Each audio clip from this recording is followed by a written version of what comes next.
తిరుపతి జిల్లా గూడూరులో ఎన్డీఏ కూటమి ఉమ్మడి సమన్వయ సమావేశం నిర్వహించారు. ఆంధ్రప్రదేశ్ అనేది ఇండియా ముఖ చిత్రంలో ఉండదని ఆలోచించుకొని ల్యాండ్ నాదే, శాండ్ నాదే, వైన్ నాదే,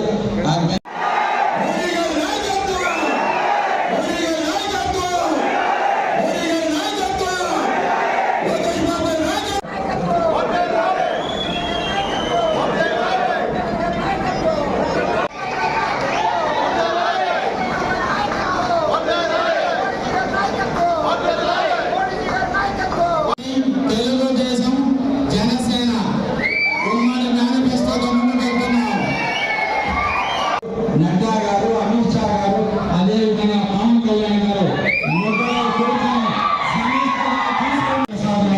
నియమించడం జరిగింది. మన పార్టీ నాయకులు అందరూ కూడా కూర్చొని జాతీయ తెలుగుదేశం పార్టీ, శాసనసభ తెలుగుదేశం పార్టీ మీరు మమ్మల్ని రాజీనామా చేయమన్నప్పుడు మీరు విశ్వసనీయతను చెప్తూ ఉంటే మాట తప్పరు అని చెప్పుకుంటుంటే ఆ రోజు ఎంపీ రాజీనామా చేసినప్పుడు ఎంపీ మళ్ళా ఇస్తానని చెప్పినప్పుడు ఎందుకు మీరు మాట తప్పారు? ఓ జగన్ గారిని అడుగుతున్నా, ఎందుకు మాట తప్పారు? అన్ని విధాలు కూడా అర్హుడిని, అనుభవంతుడిని, సమర్థవంతుడిని, కేవలం ఒక దళితుడు నాయకత్వం ఎదగకూడదని ఒక అసూయతో కుట్రతో మీరు ఈ విధంగా చేశారు. అది మీకు న్యాయమా? అది ఒక రాజకీయమా అని చెప్పి అడుగుతున్నా. ఆ తర్వాత ఎమ్మెల్యేగా ఇచ్చారు. ఎందుకు ఇచ్చారు? ఎందుకు ఇచ్చారు?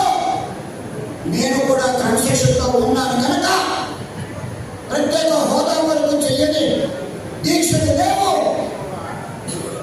అప్పుడు ఎమ్మెల్యే ఇచ్చారు. ఎంత క్రమశిక్షణతో ఉన్నా ఆ తర్వాత మళ్ళా ప్రజల్లో ఉండడానికి అవకాశం లేనప్పుడు మీరు భిక్ష పెడితే, రాజకీయం భిక్ష పెడితే తీసుకోవడానికి మేము ఏమైనా అసమర్థమా, చేతగాని పెద్దలు అనుకున్నారా? మీరు ఓ జగన్ గారు ఒక్కసారి తెలుసుకోండి.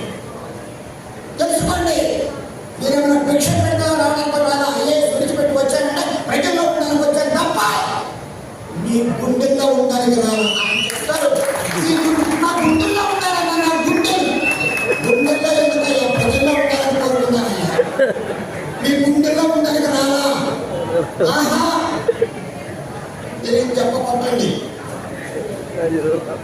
తర్వాత నేను వారు అవినీతి పాలన దగ్గర నుంచి చూసా.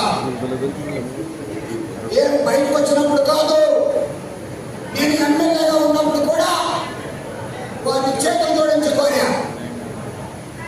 చిన్నతూరులో సిరికా మీరు తీసేయడం వల్ల శ్మశాన వాటిలు కూడా పోతున్నాయి, వ్యవసాయ భూములు పోతున్నాయి, ఇల్లు స్థలాలు పోతున్నాయి. సునకాలు అడిగితే అదే విజయసాయి రెడ్డి గారు మీటింగ్లో నుంచి గడ్డ గ్రంథం చెప్తారంటే ఎంత అహంకారం. తర్వాత ఆ వచ్చిన అధికారంలో అవినీతి చేసుకుంటూ, ప్రజలకు దోచుకుంటూ, పేద ప్రజలకు మద్యపాన నిషేధం చెప్పాడు. వారి ఆరోగ్యాన్ని కాపాడాలని చెప్పిన వ్యక్తి జగన్మోహన్ రెడ్డి గారు ఎందుకు మాట నిలబెట్టుకోలేదని అడుగుతున్నా. దానికి బాధ్యతగా ఉన్న వారికి విమోచన ఇస్తానని మహిళలకు హామీ ఇచ్చి కేవలం వారు అవినీతి కొరకు రకరకాల బ్రాండ్లు, ఎక్కడ కానీ విరిగిన బ్రాండ్లు ఇష్టం వచ్చిన రేట్లు పెట్టుకుని ఆ వచ్చిన అవినీతిలో వచ్చిన డబ్బులు ఓట్లు కొంటారంటే మీరా ప్రజాస్వామ్యంలో? మీరా ప్రజాస్వామ్యంలో? అలాగే నేను తెలియజేశా, దయచేసి ఈ గ్రామ సభ పెట్టించండి. అప్పుడు ఒక్కసారి అవకాశం ఇచ్చే, ఒక్కసారి నన్ను ముఖ్యమంత్రి చేయండి, ఒక్క అవకాశం నాకు ఇవ్వమని చెప్పారు. వారైతే ముఖ్యమంత్రిగా ఉండవచ్చు, కానీ మా లాంటి వాళ్ళు రెండోసారి ఎంపీ ఉండడానికి అర్హత లేదా? ఏమయ్యా న్యాయమా? నీకు న్యాయమా?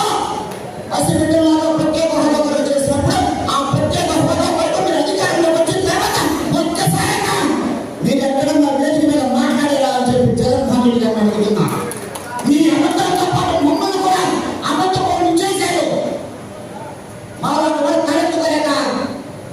విజయంతో తలవంచుకుని హత్యమని చెప్పి మీకు తెలియజేస్తున్నా. ఏ రోజున ఒక్క వాళ్ళు పెట్టే చేశారా?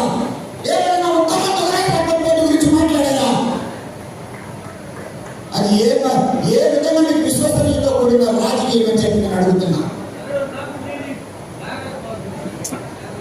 ఈ విధంగా కనుక అవినీతితో కూడిన, అహంకారంతో కూడిన, నియంత్రణతో కూడిన రాజకీయం కనుక మరలా వైఎస్ఆర్ పార్టీ జగన్మోహన్ రెడ్డి గారు వస్తే మన ఆంధ్ర రాష్ట్రంలో ప్రజాస్వామ్యం ఉండదు. పెద్దవాడిగా పెద్ద పెద్ద ముఖ్యమంత్రి దగ్గర నేను పనిచేసిన వ్యక్తిగా, జయలలిత గారు, కరుణానిధి గారు, ఎంజీఆర్ గారి దగ్గర పనిచేసిన వ్యక్తిగా, చదువుకున్న వ్యక్తిగా తెలియజేస్తున్నా, వారు చేసే ఒక్కొక్క పని ప్రజాస్వామ్యానికి వ్యతిరేకం అని చెప్పి తెలియజేస్తున్నా. ప్రజాస్వామ్యానికి వ్యతిరేకం.